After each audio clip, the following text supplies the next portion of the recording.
Saudara, seseorang akan merasa begitu senang tatkala dia menjadi terkenal, saudara.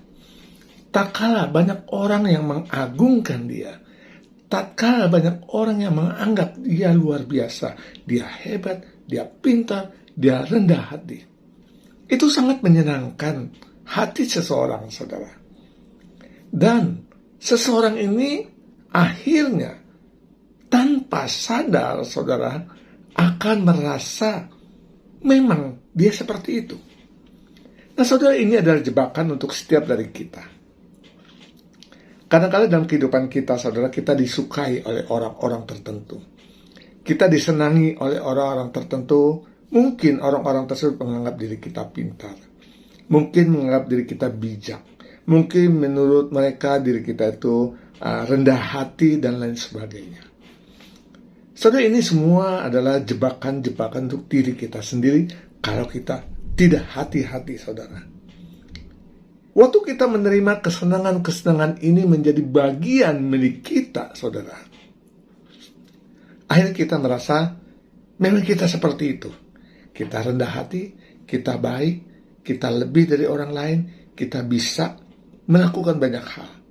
Dan pintarnya setiap manusia, saudara, kita bisa bungkus kesenangan kita ini dengan ucapan yang lebih rohani mungkin, saudara, bahwa ya saya nggak seperti itu dan lain sebagainya. Apapun juga, saudara, saya hanya mau mengatakan demikian.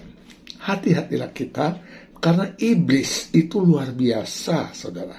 Dia bisa menciptakan segala sesuatu, membuat kita merasa hebat, merasa sangat disanjung, dan merasa akhir apapun yang kita lakukan, yang kita pikirkan, itu adalah suatu kebenaran.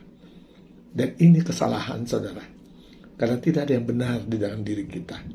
Bahwa kita itu setiap hari terus-menerus harus mendekatkan diri kita kepada sang benar itu sendiri, saudara, supaya kita betul-betul bisa hidup sesuai dengan kebenaran itu, sesuai dengan Allah yang memberikan kebenaran itu, dan kita bisa melakukan hidup kita dengan setia dan taat.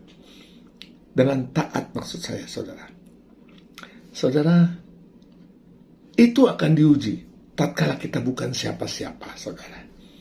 Tatkala kita bisa menempatkan diri kita bahwa saya bukan siapa-siapa dan saya hanya mau melakukan apa yang baik, yang mungkin orang lain tidak mau lakukan, saya coba lakukan itu. Nah, saudara, marilah setiap dari kita belajar untuk rendah hati.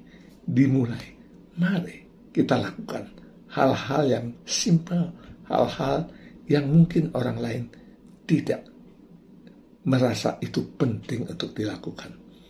Tapi bisakah kita lakukan? Yaitu apa? Melayani orang-orang di sekitar kita yang bukan siapa-siapa. Kaum-kaum miskin, kaum-kaum orang-orang papa, orang-orang yang tidak punya, orang-orang miskin. Bisakah kita setia melayani mereka? Tuhan berkati, saudara.